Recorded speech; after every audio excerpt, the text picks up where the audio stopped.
Uma mensagem que chega como um despertador espiritual. Chegou a hora de ajustar o que está bagunçado, restaurar o altar, consertar o que foi deixado de lado e voltar a priorizar aquilo que realmente importa. O verso de número 1 do capítulo de número 38 do livro do profeta Isaías está escrito assim. Eu vou ler o verso inteiro, mas eu quero enfatizar só uma frase. Se você já especulou aí, talvez você sabe qual que é, mas vamos lá.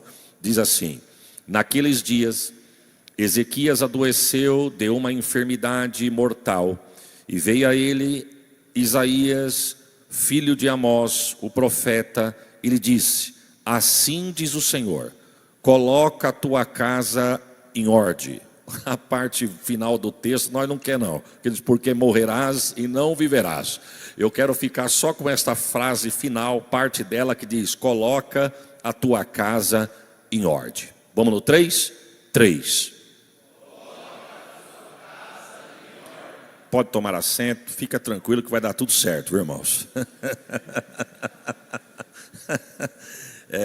Deus pega a gente num particular, num dia especial, sem as nossas esposas, para elas depois não ficar cobrando. Ó, Deus falou e você ouviu, né? Então é só com a gente. Agora, se estiver sendo filmado, eu não posso fazer nada. Irmãos, eu quero começar a minha fala dizendo que sobre 4 desafios que o rei Ezequias ele teve que enfrentar durante o seu reinado. Não sei se o horário vai me permitir, mas eu quero concluir esta palavra, mas é sobre 4 desafios que Ezequias teve que enfrentar durante o seu reinado. O primeiro desafio foi o reino que ele teve que colocar em ordem no âmbito espiritual. Preste atenção que esses 4 desafios que esse homem ele enfrentou tem muito a ver conosco, porque nós não podemos ser crentes só na igreja, esquecer que somos crente em casa, ou ser crente em outro lugar, esquecer que temos que ser crente na igreja. Existe todo um envolvimento. Então é sobre essas 4 coisas que eu quero falar. Primeiro desafio foi colocar o reino espiritual em ordem, porque a Bíblia vai dizer que o reino estava bagunçado.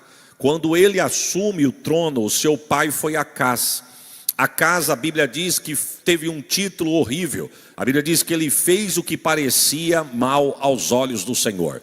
E dentre as reprovações que o seu pai Acás teve, uma das tais foi fechar as portas da casa de Deus.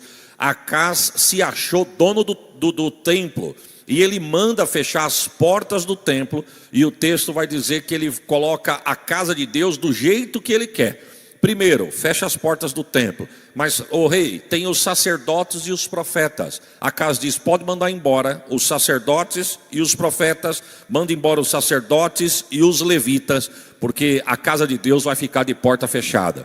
Uma das coisas que esse homem faz, a história diz que ele manda tirar o altar de Deus, porque ele vai em Damasco agradecer, né, e honrar um rei pagão que tinha pelejado uma peleja por ele, e o texto vai dizer que esse rei dá a vitória a Acás, e ele vai agradecer. Perceba que em vez de ele agradecer a Deus e pedir socorro a Deus, ele vai pedir a uma nação pagã.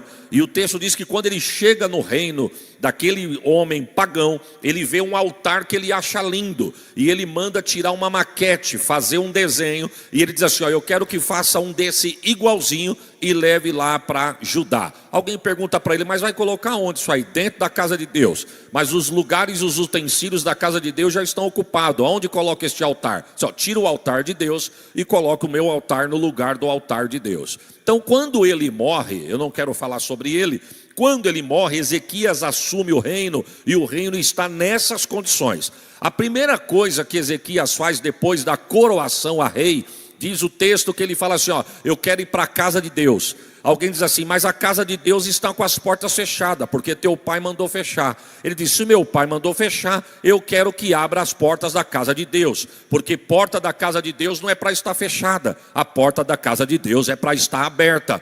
Alguém diz assim, mas teu pai mandou embora os sacerdotes e os levitas. Perceba que são 2 coisas importantes, sacerdotes e levita, o homem da palavra e o homem da adoração. Que se tem uma coisa que o diabo quer cortar na nossa vida, é a palavra e a adoração. Uma das coisas que o diabo quer quebrar são os altares. O altar de Deus na nossa vida. E eu não vim falar da igreja, eu vim falar da nossa casa. Perceba que quando Jó, ele tem a primeira notícia do que havia acontecido com o seu patrimônio, a primeira coisa que o diabo destrói são os bois. Depois tu pega na tua casa. E talvez você já ouviu isso, mas escute de novo. Por que que o diabo destrói os bois? A primeira coisa que o diabo destrói na vida de Jó são os bois. Porque o boi era usado para ser oferecido no altar como sacrifício. Se ele quebrasse esta oferenda a Deus, o altar de Jó não ia ter o que ser oferecido. O altar que Deus se levantou, o Jó levantou para honrar a Deus, não teria nada para ser oferecido. Se tem uma coisa que o diabo quer quebrar na nossa vida, são os nossos altares. Mas Deus nos trouxe aqui nesta noite para dizer: a adoração não vai faltar e a palavra de Deus também não vai ficar escassa. O texto diz que uma das coisas que ele faz, ele reúne o povo, reúne o ministério, reúne os ministros, e ele diz assim: ó, santificai-vos e santificai a casa do Senhor. Perceba que primeiro, antes dele mandar santificar a casa de Deus, ele manda os homens se santificar. Porque a santidade, irmãos, não é só estar não só estar só na casa de Deus. A santidade primeiro tem que estar na nossa casa. Uma das coisas que não pode faltar no altar da nossa casa é a santificação. E se tem uma coisa que o diabo quer lambuzar, quer sujar, quer quebrar, quer deixar estéril, é o altar da adoração. E ele olha e diz assim, ó, santificai-vos e santificai a casa do Senhor. Ele estava dizendo o seguinte: se não tiver santidade na nossa vida, nós não podemos mexer com as coisas do Senhor. Isso aqui está sendo filmado, pastor? Que hoje eu vi um vídeo meu falando no último encontro de homens aqui, recortaram e colocaram na rede social. Então a gente vai falar por parábolas aqui. Nós temos que cuidar da nossa casa, irmão, até o que passa no nosso aparelho de televisão. Pode até parecer pouco e chulo o que eu estou dizendo, mas o que eu estou falando aqui tem um peso espiritual muito grande. Esses dias eu estava tomando um café, liguei a TV em casa, comecei a desfolhar o canal e colocaram sobre uma premiação de alguns programas de televisão que foram premiados e atores que foram premiados. Aí falaram de uma novela, vou falar o português rasgado aqui, falaram de uma novela. E dentre esta novela, os atores que participaram dessa novela, ou participam, não sei se ela ainda está em ativa, mas foram entrevistar uma atriz que foi premiada. E uma das coisas que ela fez questão de honrar foi os orixás. Ela disse: eu quero agradecer, não sei se você viu isso aí, eu quero agradecer os orixás, porque foi eles que trabalharam para que nós ganhássemos esse prêmio. Fizemos para ele e ele fez para nós. Sabe o que eu quero dizer? Que muitas das vezes nós ligamos a nossa TV e se nós não tomarmos cuidado, nós deixamos isso aí passar na TV da nossa casa. E é uma coisa que foi consagrada a demônios e nós estamos dando legalidade para ele entrar e querer cirandar na nossa casa e no meio da nossa família. Perceba que só passa o que não presta. Eu não vim te doutrinar, mas me convidaram. Quem mandou me convidar? Você é o sacerdote da tua casa. Você é o servo que Deus levantou para tomar conta da tua família. Você é o homem e a cabeça que Deus colocou lá. Não é para pisar em ninguém não. Mas o jardim, a ordem de Deus para Adão é: cuide do jardim de tudo que tem aqui. A tua casa é um jardim de Deus, onde Deus tem que descer todos os dias e achar espaço. Oh, glória ao nome de Jesus. Eu estive em São Paulo um tempo atrás. Em São Paulo, eu não sei se vai mexer com algum nordestino aqui, mas eu fui tem uma casa em São Paulo chamada Casa do Norte. E eu fiquei com vontade de tomar uma mocofava. Não sei se os irmãos conhecem, mas mocofava é um caldo de mocotó, com pedacinhos de mocotó cortado em cubinho. Aí coloca a carne seca, linguiça paio, o bacon, aquele caldo gostoso e uns feijão de fava que é bem grandão assim. Mano, coisa de crente. Aí tu mete uma pimenta, dá uma sacudida ali. Aí você coloca uma farofa e aí você vai tomando, o céu vai se abrindo. É coisa de crente. É coisa de crente. E eu, quando eu entrei naquele lugar, irmãos, um lugar muito tradicional em São Paulo, perto da casa dos meus pais, eu quis sentar já perto da janela, porque a comida é quente e estava um pouco calor naquele dia. Então eu sentei já bem na boca da janela por causa da ventilação. E eu estou comendo aqui e eu percebi que tinha gente de olho em mim. Aí eu dei uma olhadinha para o lado assim, o restaurante inteiro estava olhando para minhas bandas. Disfarcei, continuei comendo, falei, meu Deus, estão olhando para mim. E eu falei, será que estão me conhecendo do YouTube? Sei lá, e eu estou ali tomando um negócio, olhei de novo, todo mundo olhando. Olhei mais ou menos para umas 2 pessoas, eu percebi que não era diretamente para mim, estavam olhando para a janela. Quando eu olhei para fora, estava passando um grupo de jovens, homens, mulheres, a maioria jovens, mas pensa num povo chique, um povo bem arrumado que chama atenção de verdade. Aí eu até pensei, meu Deus, estou pagando um mico, estou achando que estão olhando para mim, estão olhando para o povo ali. Mas todo mundo, quando eu comecei a olhar para aquele povo, mas devia ter mais ou menos uns 15, 20. Aí do meu lado tinha a mocinha que é a atendente, e eu já sei que ela é crente. Aí eu perguntei para ela, eu falei, filha, quem que é esse povo aí? Ela disse, esse povo é que apresenta um programa ao vivo de domingo e deu o nome da emissora. Eu não vou falar, irmãos, porque eu tenho um amigo meu sendo processado no Paraná. Ele é do Paraná, está sendo processado em São Paulo por um culto de ensino que ele deu na igreja dele. Uma frase que ele falou no culto de ensino, alguém nada a ver em São Paulo pegou, recortou e processou. Ele está pedindo indenização por uma frase que ele falou na igreja. Então, na verdade, a mídia é muito bom, mas também ela acaba sendo traiçoeira. Então eu vou falar, os irmãos vão entender. Principalmente quem gostava de assistir esse programa vai entender o que eu vou dizer aqui. Aí ela disse assim, não, isso aí é um povo que de domingo, isso era um sábado, amanhã o programa deles passa ao vivo na TV. E aqui em cima tem uma casa de Umbanda. E eles vêm oferecer o programa para a entidade, para que no domingo eles tenham audiência quando passa ao vivo na TV. Irmãos, só de ouvir aquilo, entenda, me deu um pânico. É o nome do programa. Ô Jesus, ajuda a ficha desses obreiros, Jesus. Deu um pânico. Aí eu falei, quando eu ouvi aquilo, eu falei, é verdade? Daí eu comecei a olhar e falar, é verdade. Já vi isso aí em capa de revista, já vi isso aí no celular. Eu já vi esse fulano aqui, é verdade. Cheguei em casa, falei com a minha esposa. E a minha esposa falou uma frase que queimou no meu coração. Você está vendo? Quanto crente que acaba o culto de domingo, chega em casa, liga a TV, porque contam piada, passa a mulher seminua, só fazem brincadeira de duplo sentido, e muitas das vezes o crente está lá assistindo, olhando, dando risada, mas mal sabem eles que em menos de 24 horas, estava numa casa de matriz africana, fazendo um trabalho para que pudesse dar audiência no domingo e o crente assistindo. Agora o pior do que assistir, é eu abrir uma brecha para o inimigo entrar na minha casa e lutar contra a minha casa, a minha família. Mas Deus nos trouxe aqui nesta noite para não te bater, mas te confrontar e te dizer, santifique a tua casa para que haja santidade na casa do Senhor. Eu não sei se você pode dar um glória por esta palavra. O texto diz que uma das coisas que Ezequias disse foi o seguinte, tirai as imundícias do templo. Irmão, para imaginar como que estava o reino.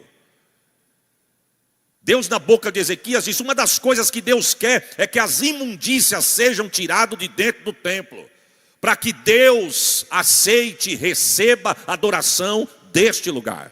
Nós vamos chegar na nossa casa, mas primeiro nós vamos começar do altar aqui.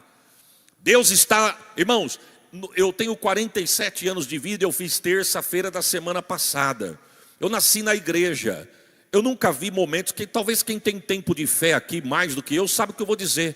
Nunca vimos momentos tão difíceis na igreja, no reino, como nós estamos passando no dia de hoje.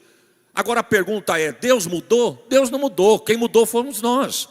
Por quê? Porque para ter graça de Deus, glória de Deus, salvação neste lugar, libertação, o culto não começa aqui às 19 horas. O culto começa na nossa casa. Então Deus está dizendo para nós nessa noite, para ter santidade aqui, a santidade tem que começar na nossa casa. Oh, glórias a Jesus. Se nós não tomarmos cuidado, irmãos, a gente vai virar um crítico de culto. Nós viramos um crítico de culto. Eu não sei se eu já falei isso aqui, mas Noé, quando ele quis sentir que a arca, o dilúvio já tinha parado e as águas estavam baixas, o texto diz que ele solta 2 aves. Quantas aves eu disse? Ele solta um corvo e a pomba. dois animais de natureza totalmente diferente, apesar de ser duas aves. O texto diz que o corvo sumia no mundo, irmão. Não voltava tão cedo. A pomba voava, como não achava lugar para pousar, ela voltava para a arca. Noé, quando o corvo voltava, dava ração para a pomba e ração para o corvo. A pomba comia de forma veraz, porque ela estava com fome. O corvo não queria ração. Por quê? Porque a pomba voltava com fome para a arca, mas o corvo voltava com o papo cheio. A pomba voltava com fome e cansada, porque não tinha lugar para ela repousar os pés, e não tinha o que ela comia fora da arca. Fora da arca só tinha lixo, cadáver, o que não prestava, corpos em estado de putrefação. É tudo que o corvo gosta.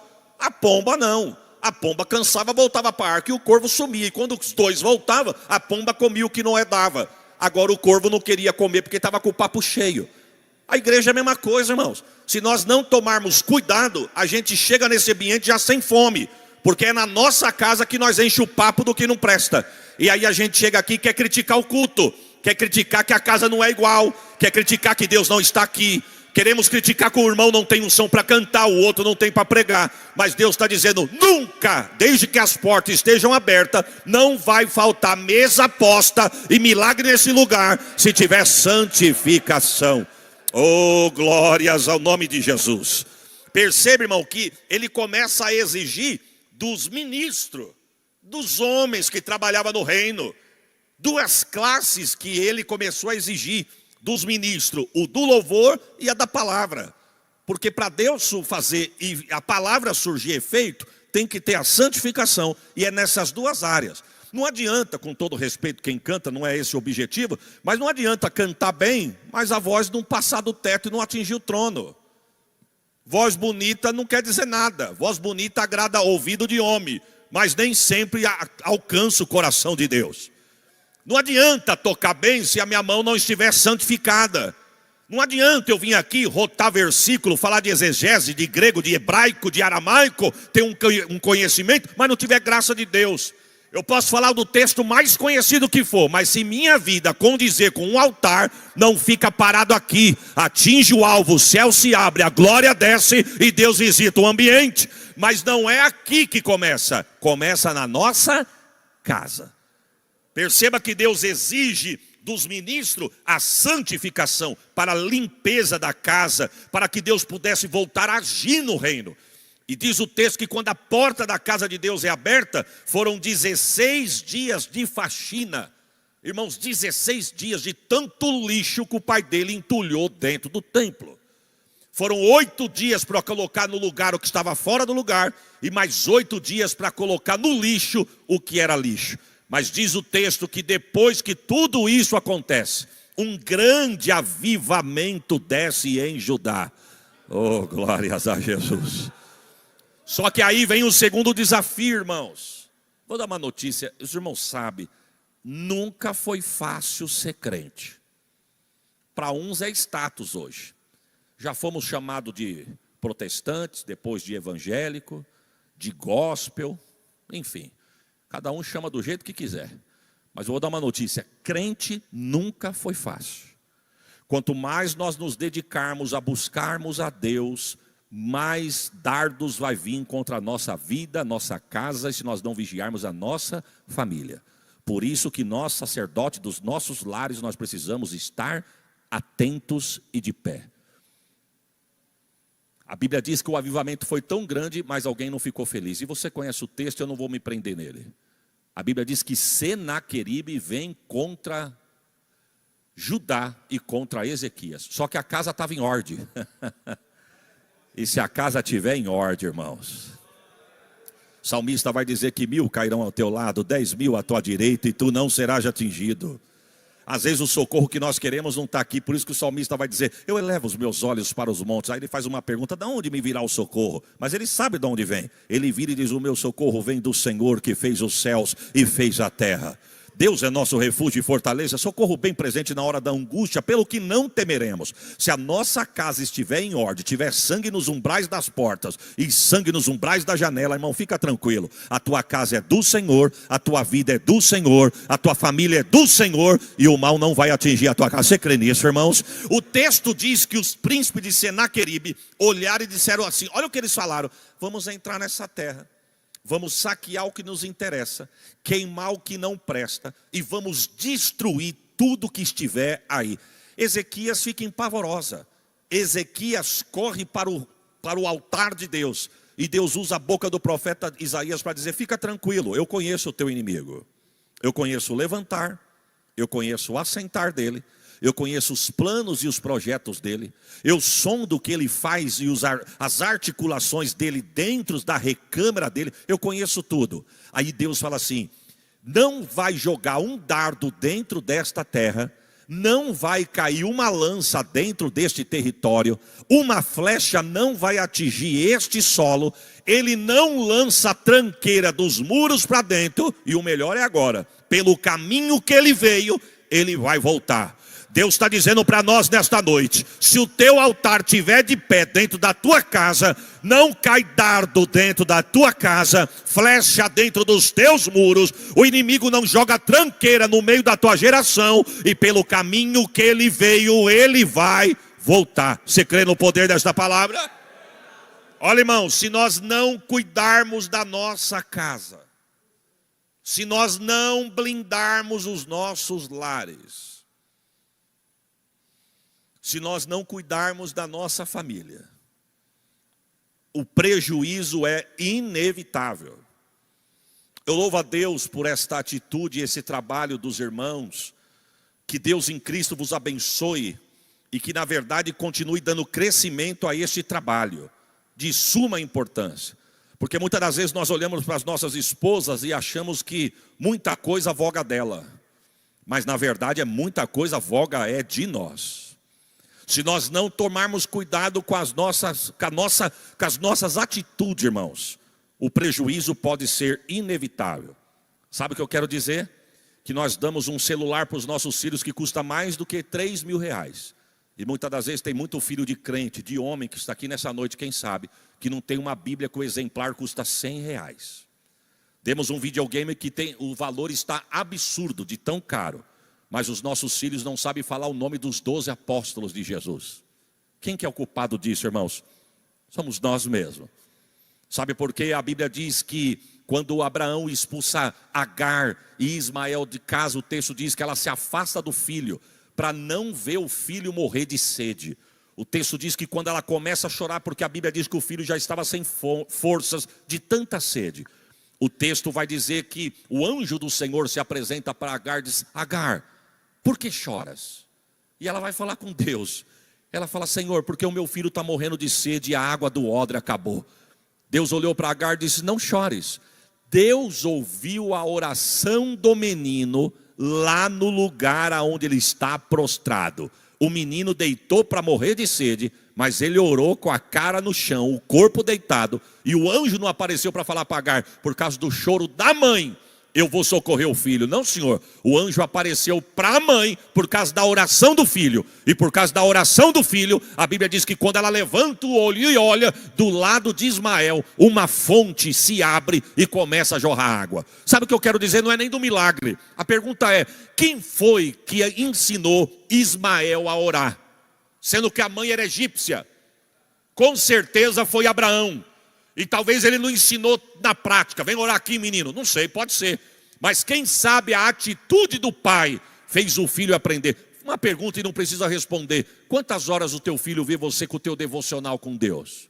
Sabe por que os nossos filhos não lêem Bíblia, irmão? Porque muitas das vezes não vê nós lendo Bíblia. Sabe por que muitas das vezes nossos filhos não oram? Porque muitas das vezes não vê nós orarmos. Os irmãos estão comigo, irmão? Quem mandou me convidar, irmãos? Os irmãos entendem o que eu estou dizendo, irmãos? Agora a pergunta é: como que uma menina de 13 anos anda com uma roupa tão escandalosa na rua? Desculpa, nós estamos falando um assunto nosso aqui. E o que eu estou falando é verdade.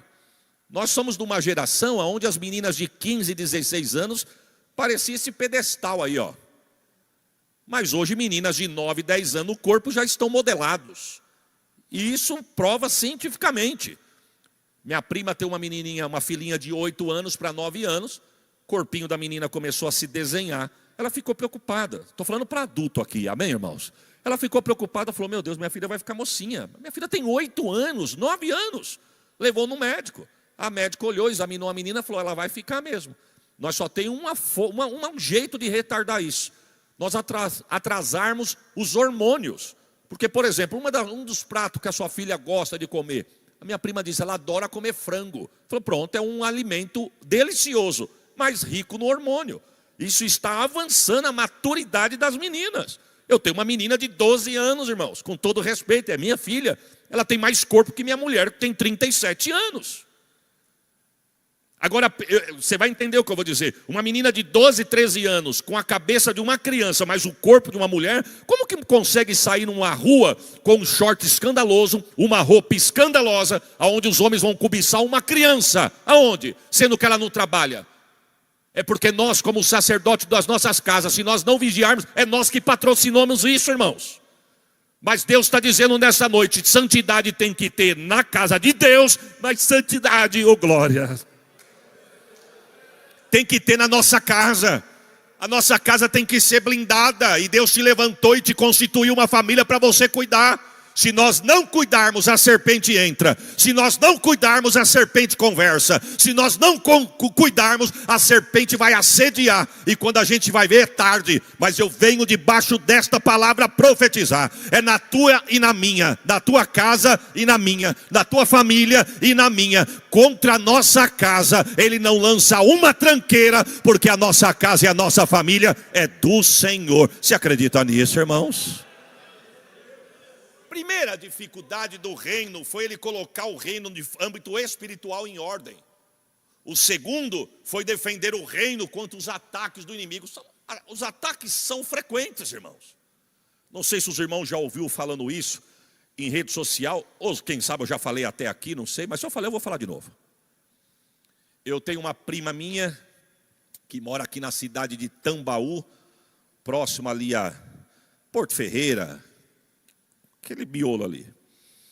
Uma moça de Deus, profeta. O marido dela trabalha no turno da noite. Ele entra meia-noite, vai até 6 horas da manhã. E ele saiu para trabalhar, ela em casa. E ela foi dar de mamar para a criança. A criança na época era pequenininha, tinha coisa de meses. O celular não tinha o recurso que temos hoje, né? Porque para a gente conhecer a rua de trás, nós tínhamos que sair correndo, escondido da mãe para ir para a rua de trás. Hoje você atravessa o mundo dentro do teu quarto, você não precisa sair de casa. E ela dando de mamar para a criança, por volta de 00:30, para a criança já dormir, ela já colocar a criança para dormir, para ela ir dormir. E o celular dela, aqueles antiguinhos, bem no centro da mesa da sala. De repente o celular acendeu a luz. Ela olhou pensando que era uma mensagem, o celular apagou. Aí daqui a pouquinho o celular deu outras piscadas, ela olhou, ela falou, senhor, não é mensagem não. Aí quando ela fixou os olhos, ela falou, será que o celular vai tocar? Saiu uma fumaça negra de dentro do celular. E ela ficou olhando aquilo, não teve medo, é profeta, ela entendeu que Deus queria mostrar algo para ela. A fumaça negra foi se levantando e se transformou num cavalo grande, preto, no meio da sala dela. Ela amamentando a criança, olhou para aquele cavalo, ela perguntou para Deus amamentando. Senhor, o que é este cavalo aqui no meio da minha sala que saiu do meio do celular? Deus falou no coração dela, este cavalo é o que vai afastar muitos dos meus da minha presença através deste aparelho. Irmãos, estamos vivendo essa realidade ou não estamos? Damos um celular caríssimo para os nossos filhos, mas como eu disse e repito, talvez se nós dermos um exemplar da Bíblia, nem ler a Bíblia com os nossos filhos nós lemos. Se nós não blindarmos a nossa casa, não precisa nem sair para trabalhar ou estudar para se perder. Se perdem de casa. Mas o sangue de Jesus tem poder. Que Deus guarde a nossa casa. A Bíblia diz que Ele defende o reino do inimigo. O terceiro embate que Ezequias teve durante o seu reinado foi a enfermidade que o atingiu. A Bíblia diz que ele fica enfermo. O texto diz que ele vai para a cama. E o texto diz que Deus manda o profeta. Eu já estou chegando no texto que nós lemos. Isaías chega na casa, no palácio de Ezequias, a mando de Deus para lhe entregar uma mensagem. E quando ele entra no quarto do rei, a primeira coisa que ele fala: coloca a tua casa em ordem. E a parte B é importante. Nós evitamos, mas ela é importante. Deus, na boca do profeta, diz: porque tu morrerás e não viverás. O texto diz que o profeta entrega a mensagem porque ele estava enfermo. E a história vai dizer, irmão, a Bíblia não diz, mas deixa eu abrir um parênteses aqui, que a Babilônia, eles eram especialistas em algumas matérias, e dentre elas, magia e agoração.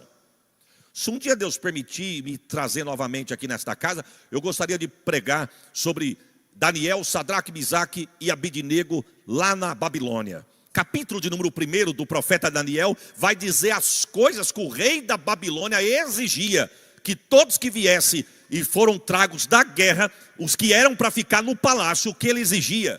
Uma das coisas que ele mudava era o nome. Muda o nome. É por isso que Misael, Ananias e Azarias ficou Sadraque, Misaque e Abednego. Era o nome das entidades da Babilônia.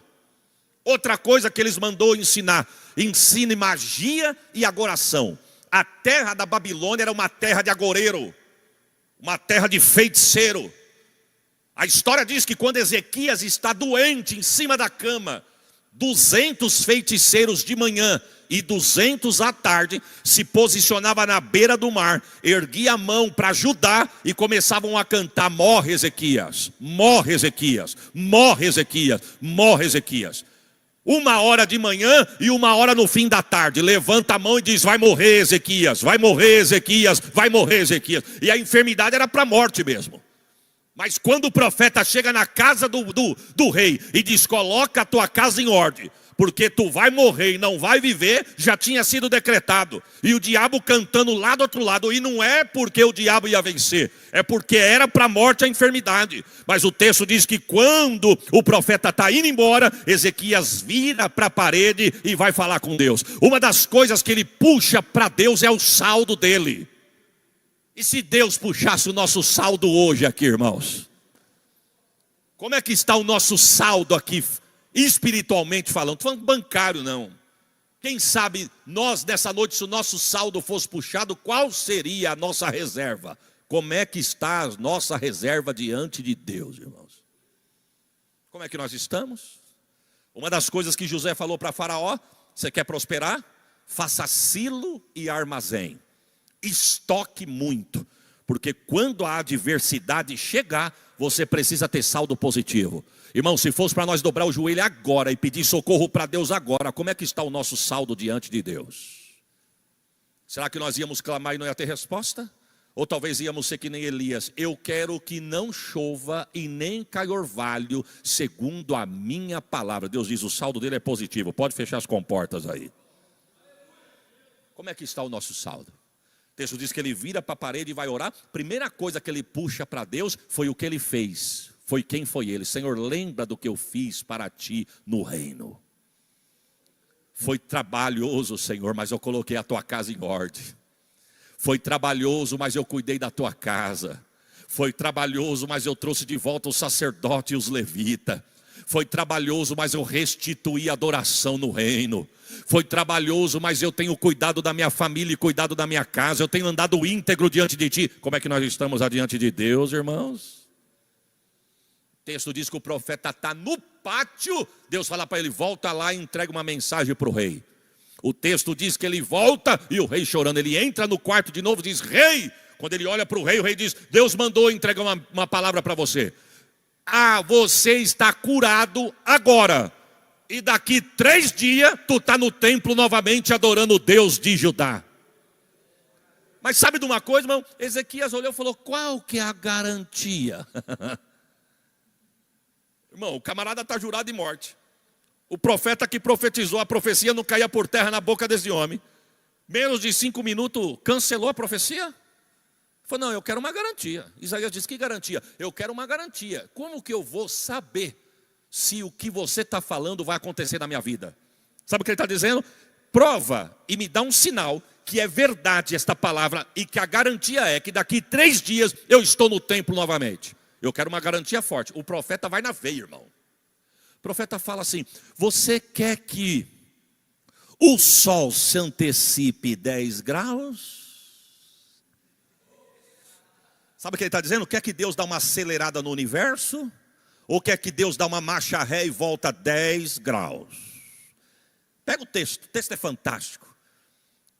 A Bíblia diz que Ezequias olhou e falou: bom, acelerar 10 graus é fácil, porque já é o curso normal. Eu quero é que volte. E este é o sinal que eu estou pedindo. Irmão, a Bíblia vai dizer, tem tradução que diz assim, ó, revista e corrigida, que Deus deu a ele um prodígio. A versão NVI, Deus deu a ele um sinal miraculoso. Se nós abríssemos o texto aqui, em 2 Reis, não precisa abrir não, eu vou só. 2 Reis, capítulo 20, versículo de número 8, olha o que a Bíblia diz assim, ó. Ezequias disse a Isaías: qual é o sinal que o Senhor me sarará, e de que ao terceiro dia eu subirei à casa do Senhor? Aí ele faz o propósito e a Bíblia diz que Deus dá. Aí no mesmo capítulo que nós estamos meditando, apesar de eu ter lido em Isaías, mas o texto da história de Ezequias está em Isaías e Crônicas e Reis, lá no livro de 2 Crônicas, capítulo de número 32, versículo 24, o texto diz assim, 32, 24, naqueles dias, Ezequias adoeceu de uma morte, orou ao Senhor, o qual lhe falou e lhe deu um sinal. Tem tradução que diz assim, ó, e lhe deu um prodígio. Você quer o quê? Ezequias olhou e falou: eu quero que volte 10 graus. E o sinal foi miraculoso mesmo. Porque os anos se passaram. O que eu vou falar aqui é uma pesquisa. Você pode procurar no Google que você vai achar. A NASA colocou computadores para contar os anos de vida do universo. E eles começaram a fazer uma contagem e perceberam que 24 horas ficaram perdidos na contagem. Pediram para fazer novamente a contagem. Ao cabo da terceira vez, porque calcularam, de Abraão até nós, mais ou menos, são 6.000 anos. Vamos fazer uma contagem, perceberam que 24 horas. E como que eles estudaram isso? Pela posição do sistema solar. 24 horas rodando no curso normal, contando durante 6.000 anos, teria que estar em tal posições. Perceberam que pelas posições, 24 horas estava perdida. Ao cabo da terceira vez da contagem, a história vai dizer que tinha um cientista crente no meio. O cientista disse: eu sei aonde está isso aí. Deus é demais, irmão. Falou: onde está isso aí? Um dia um homem ficou doente. E Deus mandou ele pedir o sinal que ele queria. E ele pediu que o sol voltasse 10 graus no relógio de Acás. Foram estudar o relógio de Acás e entenderam que 10 graus no relógio era 40 minutos para trás. O cientista diz: não, mas 40 minutos é pouco, porque são 24 horas que está perdido. Ele diz: mas tem outro texto, que a Bíblia diz que Josué estava lutando contra os seus inimigos. Oh, glória! Josué lutando contra os seus inimigos. Josué percebeu que o sol estava se pondo. Josué no meio do vale falou: Deus, segura o sol para nós lutarmos contra os inimigos. E a Bíblia vai dizer lá no livro de Josué que Deus segurou. É claro, a Bíblia vai dizer o sol, mas nós sabemos que foi a terra que Deus segurou. Deus segurou na verdade o sistema solar. Porque se Deus para a terra, mas não para os planetas, ia dar choque. Deus parou. E o texto diz que foram quase um dia todo. E os cientistas chegaram à conclusão: Deus fez o sol parar para dar vitória para Josué. Durante 23 horas e 20 minutos e 40 minutos voltou de ré o relógio de Acás. É Deus dizendo: eu estou contigo no reino. E se tiver, oh glória, aleluia. E se o saldo tiver positivo, irmão, quando Daniel vai dizer assim, ó, ele põe rei, ele tira rei, ele muda reino, ele levanta reino e abate reino, ele muda tempos e estações. Esse é o Deus que nós servimos e ele está aqui. Agora, sabe uma coisa que Ezequias não prestou atenção? E eu vou encerrar aqui. 4 coisas. Primeiro, colocar o reino de âmbito espiritual, defender o reino do ataque do inimigo, a sua enfermidade, porque eu volto a dizer para concluir, os babilônicos dizendo: vai morrer Ezequias, o céu olhou e falou: era para morrer, mas esse gosto eu não vou dar para o adversário. O profeta volta no quarto e diz: tu está curado agora e Deus vai te dar um sinal miraculoso. Eu quero ser boca de Deus e profetizar. Se você crê, amém. Se não crê, amém também. Eu creio e tomo posse, eu sei que aqui tem quem crê. O diabo pode estar armado contra a nossa casa, mas se a nossa casa estiver no altar, oh glória! Palavra contrária, palavra de peso, oração ao contrária, determinação contra a nossa geração. Irmão, as nossas filhas serão mulheres honradas, os nossos filhos serão homem honrado. Eu dava glória por isso aqui. Deus está dizendo: o diabo não lança dardo contra o teu território, e toda palavra ao contrário, eita Jesus, Deus está dizendo hoje: eu quebro, eu bloqueio, eu aniquilo pelo poder da palavra hoje nesta casa, na minha e na tua vida. Você pode dar glória por esta palavra? Irmãos, eu recebi um vídeo, antes de eu concluir, recebi um vídeo sobre o carnaval que vai ter agora, que começa agora, sexta-feira. E eu vi um homem de um centro envolvido no carnaval dando um depoimento. Que esse ano as entidades pediram para pararem 3 vezes. E durante 3 vezes do desfile, que o tempo que as escolas vão ter para desfilar naquelas pistas, vai ter uma parada que quem vai estar assistindo e não conhece nem sabe o que está acontecendo. Mas ali vai ser evocação. Primeiro para o mundo, segundo para as casas e as famílias. Blinde a tua casa, irmãos. Blindemos o nosso lar. Mas eu quero ser boca de Deus, irmão. Não precisa ter medo não. Apesar de ser uma reunião de homem, mas quem sabe, né? Tem alguém aqui que tem medo. Dá glória, dá aleluia, sente arrepio no culto, mas quero ver se o diabo espernear, se nós estamos tão cheios desse jeito aí. Mas se a nossa casa estiver em ordem e o nosso lar no pé do altar, ele pode parar 10, quebrar carro, oh, glórias a Jesus, mas a nossa casa não será atingida. Oh Jesus, eu profetizo isso. Mas para encerrar, segunda situação que Ezequias teve que enfrentar, mas ali ele tutibiou, não sei se é a palavra certa, você sabe o que eu quero dizer. Foi com a sua própria casa. E aqui eu encerro, e aqui é o ápice da mensagem. E quando eu falo de ápice, não é de gritar e dar glória, não. É o que eu quero trazer para os irmãos. O profeta falou assim, ó: coloca a tua casa em ordem, porque tu morrerás e não viverás. Da cama que tu subiu, tu não vai descer, tu vai morrer. Ele clama a Deus e Deus revoga. Da morte para a vida, do fim para uma nova história. Deus acrescentou 15 anos de vida. Ou seja, o que Deus prometeu, Deus cumpriu. Mas teve uma palavra que Deus não tirou: coloca a sua casa em ordem. E Ezequias não percebeu. Ezequias é curado. O texto diz que os príncipes da Babilônia vieram visitar Ezequias. Perceba que são os mesmos que estão agorando Ezequias do outro lado do mar. Mas Ezequias, o texto diz que ele não deu ouvido à palavra do Senhor e o seu coração se exaltou. A Bíblia diz que Deus o deixou. Tem tradução que nessa situação Deus o abandonou. Mas o original vai dizer que Deus o deixou para provar o seu coração. Cuidado, irmãos, que no teste nós podemos ser reprovados. Mas o texto vai dizer que Deus o deixou para provar o seu coração. E a Bíblia diz que o seu coração se exaltou. Ele foi curado e não reconheceu.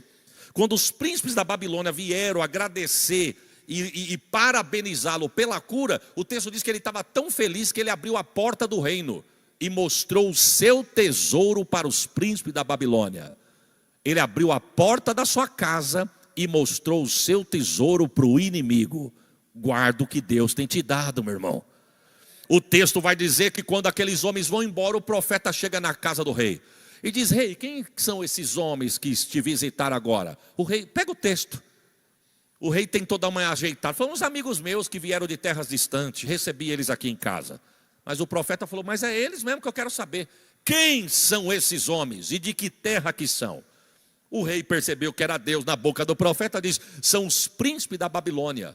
Aí o profeta diz assim: porque tu abriu a porta do reino para mostrar para o teu inimigo o que você tem tido de Deus, virão os dias que ele vai voltar nessa terra e vai devastar o que é teu. Aí o texto diz que Deus na boca do profeta diz assim: e não será nos teus dias, mas nos dias dos teus filhos. Na tua casa tu leia o texto. Diz o texto que Ezequias abriu a boca e falou: graças a Deus que não é nos meus dias, porque nos meus dias, graças a Deus, que vai ter paz e prosperidade. Sabe o que ele estava dizendo? Entre linhas: graças a Deus que enquanto eu estiver vivo está tudo em ordem, agora depois que eu morrer que se vire. Sem falar, apesar que o que eu disse aqui, ele falou. Você quer ver? Abra comigo a sua Bíblia.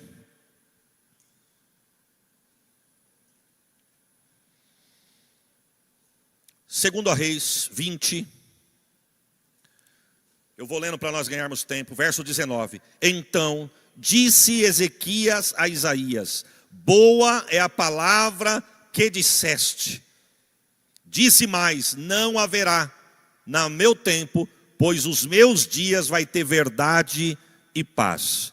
Isaías 39. Vou ler mais esse texto para nós encerrarmos. Olha o que ele disse.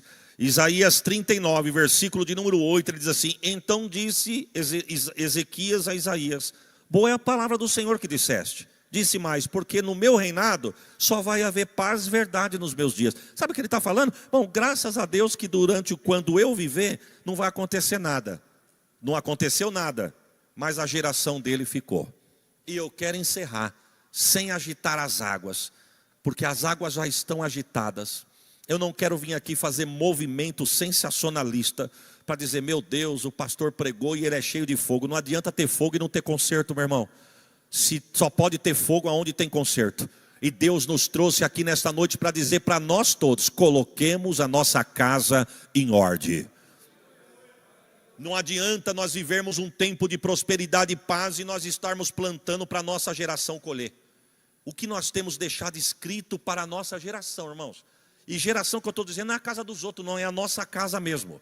Olha o que a Bíblia diz: Deus visita a maldade dos pais nos filhos até a 4ª geração. Você entende isso, irmão? Você sabia que o meu erro aqui hoje pode não acontecer nada comigo, mas Deus visita até a 4ª geração? Deus pode não visitar a minha primeira geração, mas tem para visitar a maldade meus filhos, meus netos e até os meus bisnetos. Você entende que a tua semeadura hoje, a tua geração futura e até a 3ª dela pode colher o que você está plantando? E isso aqui, irmãos, teria que dar um estudo para a igreja inteira. Você sabia que na área que você abre brecha para o adversário é a área que ele vai ter legalidade para lutar contra a tua geração? Eu vou falar algo forte aqui. Posso, pastor? Por exemplo, quem gosta de ver pornografia, quem gosta de ter esse vício e tem esse vício da pornografia? Não estou perguntando não, irmão, pelo amor de Deus, não ergue a mão não. Essa entidade que trabalha com isso, ela abrange várias áreas. Existe uma matéria na teologia chamada demonologia segundo a Bíblia. Isso tinha que dar num culto de ensino, irmão. Vai arrepiar muito crente, mas vai ter temor de Deus. A demonologia segundo a Bíblia. Se tem alguém que acha que o diabo é desorganizado, está enganado. É organizadíssimo. É como generais e os seus pelotões. O inimigo que luta na área da prostituição, ele abrange várias áreas. Ô Senhor, eu vou tirar o microfone da boca. O lesbianismo faz parte dessa área. O sexualismo, homossexualismo faz parte desta entidade, ele toma conta disso. O que o senhor quer dizer com isso, pastor? Cuidado com o que assiste. Tomemos cuidado com o que gostamos de clicar. Tomemos cuidado com o que a gente fica pesquisando e olhando, porque eu posso estar dando uma legalidade para essa entidade visitar até a minha 4ª geração.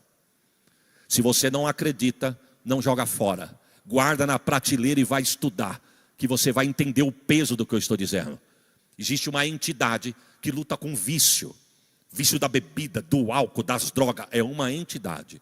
Se der brecha nessa área, a maldade dos pais nos filhos alcança até a 4ª geração. Mas quem sabe tem alguém aqui que está arrepiado e é de medo. Mas eu tenho uma palavra de Deus para a tua vida. Quem tem vida de Deus no altar, fica tranquilo que enquanto o mal vai até a 4ª, a Bíblia diz que a bênção de Deus vai até 1000 gerações. Eu encerro a minha fala nesta noite.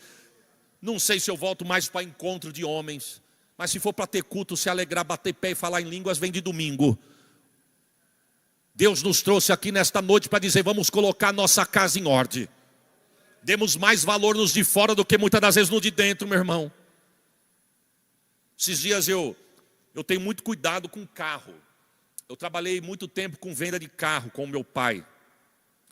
E é um algo que te pega que você tem que se libertar. E tem coisas que eu não sou meio liberto ainda na área disso aí. Por exemplo, quando você vai comprar um carro, eu quero comprar esse carro. Não interessa que carro é esse, se eu gostei vou comprar. Quem trabalha com carro já não vê assim. Ele já compra pensando quando ele vai vender, se o carro é bom de comércio. Outra coisa, ele está rodando, quando vai atingindo uma certa quilometragem, isso eu já preciso desfazer, porque senão eu vou perder preço no carro. Então são algumas coisas. Outra coisa, cuidado com a estética. Por quê? Porque com a estética, se você não tomar cuidado, quando você for vender, você deprecia o preço, deprecia o valor. Então isso, quem trabalha ou já trabalhou com isso, tem isso no sangue, parece que não. Então eu falo para o meu filho, ops, lavei o carro, não coloca a mão não aí. Ei, tira a mão, não encosta, não põe a mão, sua mão está suada. Tu acabou de chupar sorvete, rapaz, tu relou a mão no carro. Aí esses dias, estavam brincando de pega-pega na porta da igreja, os filhos de uns irmãos. E eu estou aqui só de olho. Falei, Senhor, me perdoa que eu estacionei o carro no lugar errado, Jesus. Tem uma coisa que eu evito, irmão, dia de culto é porta de igreja, estacionar carro, não é verdade? Mas enfim, aí eu estou aqui, aí eu olhando e uns 5 correndo em volta do meu carro, brincando de pega-pega. Aí a pessoa, um corria aqui, aí quem estava pego dava a volta ao contrário, eles para parar, eles brecavam na lata do carro e saía correndo, a pessoa voltava aqui, eles brecavam no sentido contrário, e eu fiquei olhando aquilo, aí eu pensei, se é meu filho, eu já tinha colocado no lugar. Só que na mesma hora Deus me corrigiu dizendo, engraçado que o filho dos outros não chama atenção, e chamamos a atenção dos nossos dentro de casa. Sabe o que eu quero dizer, irmãos? Que se nós não tomarmos cuidado, nós valorizamos mais os de fora do que os de dentro. Se nós não tomarmos cuidado, nós temos mais cuidado com quem é da porta para fora do que os que estão da porta para dentro. Que Deus nos ajude a nós cuidarmos do que é nosso e da nossa casa. A minha mulher me ensinou muito. Por exemplo, quando eu ganhava um par de sapato, eu só colocava o sapato novo quando o que eu já tinha já estava pedindo misericórdia e abrindo a boca. A minha esposa, ela vai na loja, ela do jeito que ela calça no pé, ela pega o velho, coloca na caixa e diz, eu vou levar. Pessoal, mas você vai levar no pé? No pé, comprei para usar. Falei, filha, mas você não vai guardar? Que guardar o que eu comprei foi para usar. Copo na minha casa de requeijão não tem. E não é porque é feio. Ela pega taça, pega copo novo, pega talher, pega jogo de prato, coloca na mesa para nós comer. Quando nós casamos, eu falei para ela, filha, mas não é melhor guardar quando vem visita? Ela falou, a melhor visita, o meu melhor patrimônio é a minha casa. Sabe o que eu quero dizer, irmão? Se nós não tomarmos cuidado, nós valorizamos os de fora e não cuidamos dos nossos. Mas encerrando aqui, porque eu já falei que vou encerrar 3 vezes, não paro nunca. O líder já levantou, já ficou de pé ali, já veio aqui, eu não paro nunca. Mas eu quero dar uma notícia, coloquemos a nossa casa em ordem. Os irmãos sabem a área que os irmãos precisam rever alguns conceitos, como eu também sei a área que eu preciso rever alguns conceitos. Que Deus nos ajude, em nome de Jesus. Curve a sua cabeça, Senhor, eu te agradeço pela palavra ministrada. Não vim aqui agradar, Senhor ouvinte, mas eu vim aqui deixar uma palavra. E eu sei que essa palavra falou aos nossos corações. Que venha ficar gravada na tábua do nosso coração. E não só como ouvinte, mas praticante. Colocarmos em dia a palavra e fazer efeito na nossa vida. Ajuda-nos a lutarmos, Senhor, pelo reino. Ajuda-nos a lutarmos pela nossa casa. Ajuda-nos a lutarmos, Senhor, pela nossa saúde também. Contra as armas infernais, contra a nossa vida, a nossa casa, a nossa família, mas nos ajuda a colocarmos a nossa casa em ordem, para que a nossa geração seja uma geração abençoada e próspera, em o nome de Jesus. Amém. Deus abençoe os irmãos. Se essa palavra falou com você, compartilhe com alguém que precisa ouvir. Deixe um comentário ou seu pedido de oração. Estamos juntos em fé. Permaneça firme, porque Deus é contigo. E não se esqueça de curtir e se inscrever. Isso é essencial para que essa mensagem alcance ainda mais vidas. Deus te abençoe poderosamente.